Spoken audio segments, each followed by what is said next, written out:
श्री साईनाथाय नमः। भगवान श्री साईनाथ महाराज ने अपने जीवन काल में जो अनुपम अनुभूतियाँ अपने भक्तों को दी है, ऐसे चुनिंदा लीलाओं का अवलोकन करते हैं श्री साईं बाबा की अनुपम लीलाएं। ओम साई राम। बाबा हमेशा कहा करते थे कि अगर मुझे दुनिया भर में कहीं भी मेरा बच्चा हो, मेरा भक्त यानी मेरे बच्चे, अगर मैं उनसे मिलना चाहता हूँ तो चींटी के पैर में रस्सी बांधकर जैसे उसको खींच लाते हैं ना, वैसे मैं उनको खींच कर लाता हूँ। मुझे जब उसको मिलना होता है तो बाबा की ये बात 100% सच जतलाने वाली या दिखाने वाली ये लीला है। बाबा का किसी न किसी जन्म में हमारा कुछ रिश्ता जरूर है, इसलिए हम बाबा के पास हैं। गणेश गोपाल महाजन, ये आदमी की ये कथा है। ये महाराष्ट्र के कोकण प्रांत जो है, वहाँ मालवण एरिया एक है। वो मालवण एरिया के रहने वाले, पिताजी बचपन में ही गुजर गए, इसलिए उनका जो पालन पोषण आगे की देखभाल उनकी बुआ नांदेड़ जो थाना में रहती थी उन्होंने किया। ये 2 भाई थे और उनकी माँ ये थाना में रहते थे। क्योंकि घर की आर्थिक परिस्थिति एकदम ही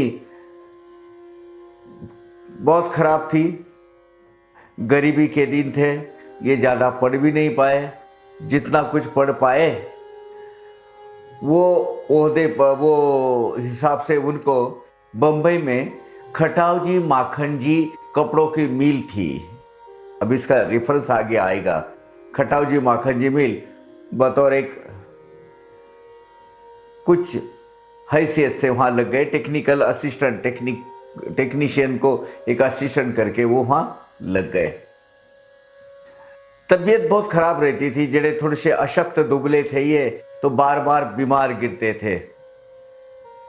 अब इनके जो पिताजी थे वो एक अच्छे प्रबोधनकार, कीर्तनकार, प्रवचनकार, अच्छे आदमी थे। उनके अच्छे संस्कार ये बच्चों पे थे। इनकी माँ दान धर्म करने में बहुत हाथ उसका उदार था। खासकर जब फकीर कोई आएंगे तो उनको देते थे। तो ये कहता है कि मैं उनको हमेशा टोकता था, अपने भिखारी भिक्षुक वगैरह कम है क्या, तो फकीर को आए कि फकीर को बराबर देती है। तो उसने बोला, बेटा जब तेरे पिताजी थाना में आए थे तो एक फकीर के पास गए थे और फकीर ने उनको जो आशीर्वाद दिया था उसके फलरूप वो बहुत ही सक्सेसफुल, कीर्तिमान और अच्छे आदमी बन गए थे।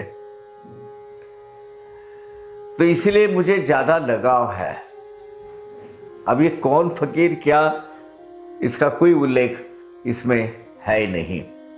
खैर, ये हमेशा बार बार बीमार होते थे, तो उनकी माँ की इच्छा थी, गणेश जी के माँ की इच्छा थी कि ये शिरडी में जाकर बाबा के चरणों में माथा टेककर उनकी उदी लेकर आए, कुछ दर्शन हो जाए तो इसका ठीक हो जाए। अब अंदरूनी क्या इच्छा जागृत हुई थी, लेकिन इनके पास बला की गरीबी, जाकर शिरडी जाकर आने का उस वक्त का खर्चा 10-15 रुपया तो लगता ही था। अब 10-15 रुपये लाए कहाँ से।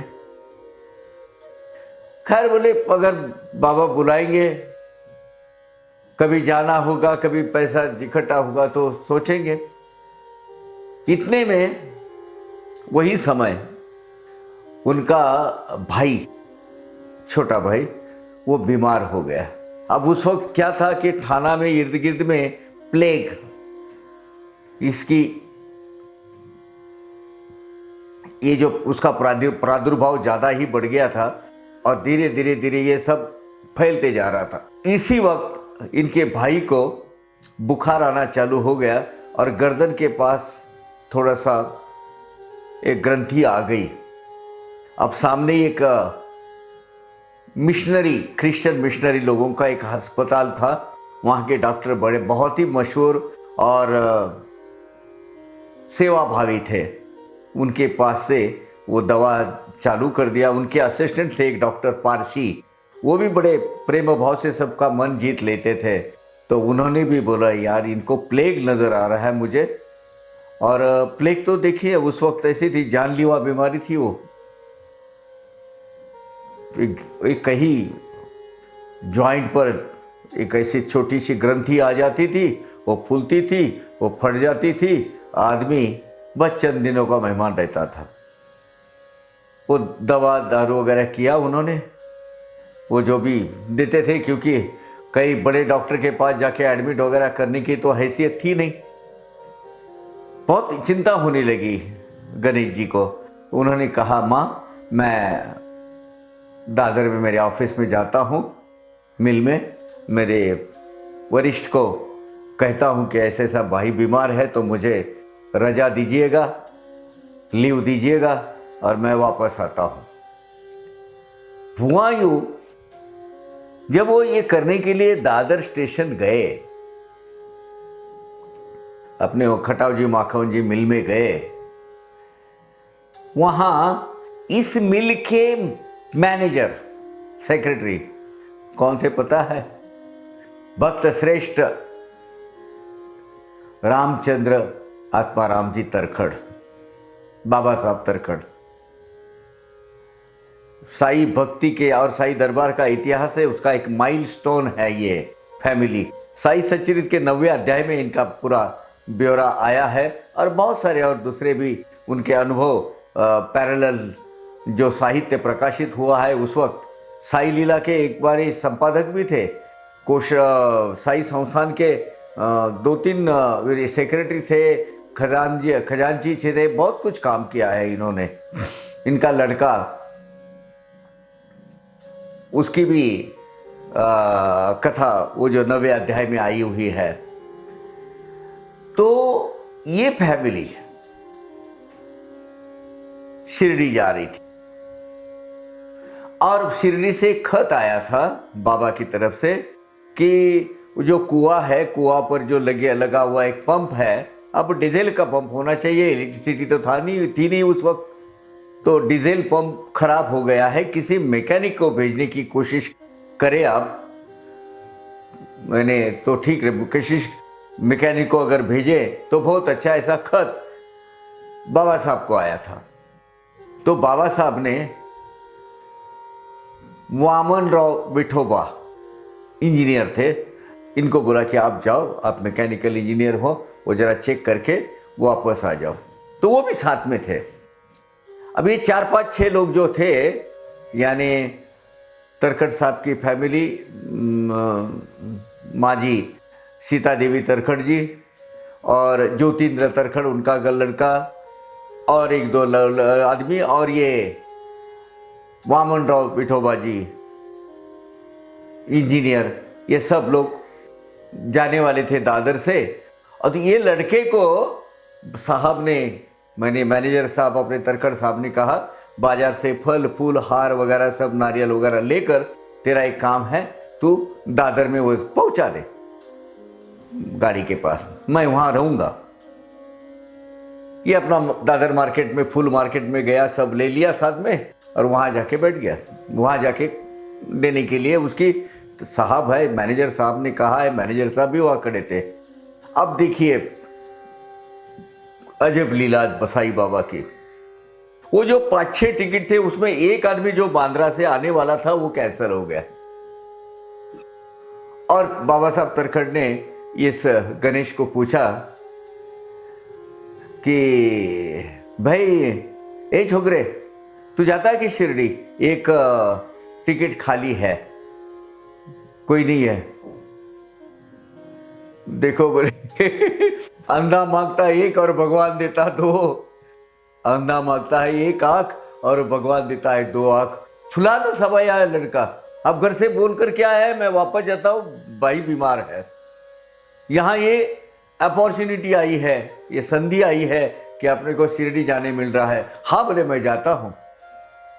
तो मेरे ख्याल से मैनेजर साहब अपने तरखड़ साहब थे, उन्होंने उसको 10 रुपये भी दिए वहाँ खर्चे पाने के लिए, क्योंकि वहाँ से वापस आना तो कोई बाबा की आज्ञा के सिवाय नहीं आता था।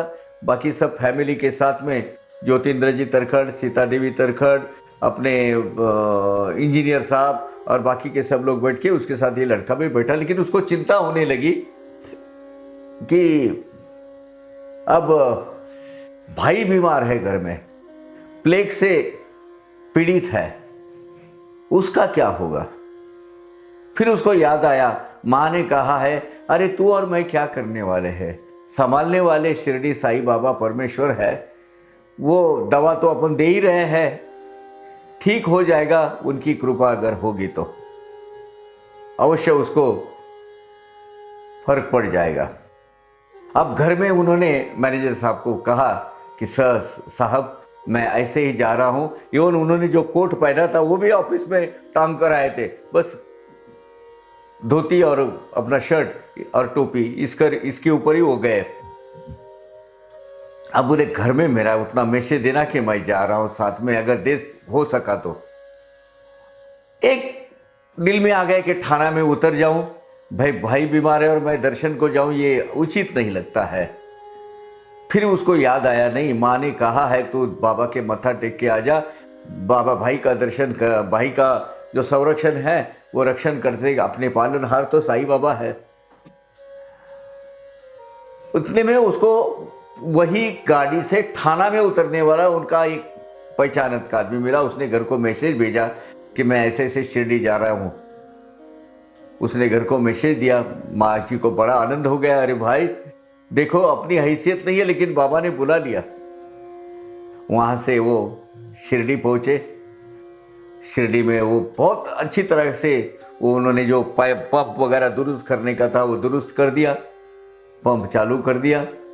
और बाबा ने आज जाएंगे कल जाएंगे, आज जाएंगे कल जाएंगे करते करते 15 दिन उनको रख लिया हुआ। 15 दिन लड़का, उसको बहुत आनंद बाबा के सहवास में उसको मिला। उधर जब वहां गया तो बाबा के इर्द गिर्द जितने भी लोग थे या ज्योतिन्द्र जी थे, ये सब साथ में बाबा के जब दर्शन को गए तो वो क्या हुआ कि ज्योतिन्द्र जी ने 10 रुपया दक्षिणा बाबा के सामने रखी, मेरे और 30 ले गया। ज्योतिन्द्र जी समझ गए कि बाबा को पता है कि मेरे लिए तरखड़ साहब ने 30 रुपये भेजे हैं। सब खर्चे पानी छोड़ के 30 रुपये दिए थे। वो मेरे 30 रुपये दिए, वो ले क्या तो उन्होंने बाकी के और बचे हुए 20 रुपये दिए। उसके बाद इस लड़के ने, हाँ तो कुछ है नहीं, ऐसे खाली हाथ आया था, 1 रुपया, वो 10 रुपया खर्चा करने को जो दिए थे, 1 रुपया रोज वो बाबा को दक्षिणा देता था। और बोले मेरे भाई को ठीक करो। जिस दिन ये उसने वहाँ पैर रखा शिरडी में, उसी वक्त प्लेग जैसी जानलेवा बीमारी जिसकी ग्रंथि यहाँ उस पर आ गई थी वो डिजॉल्व हो गई।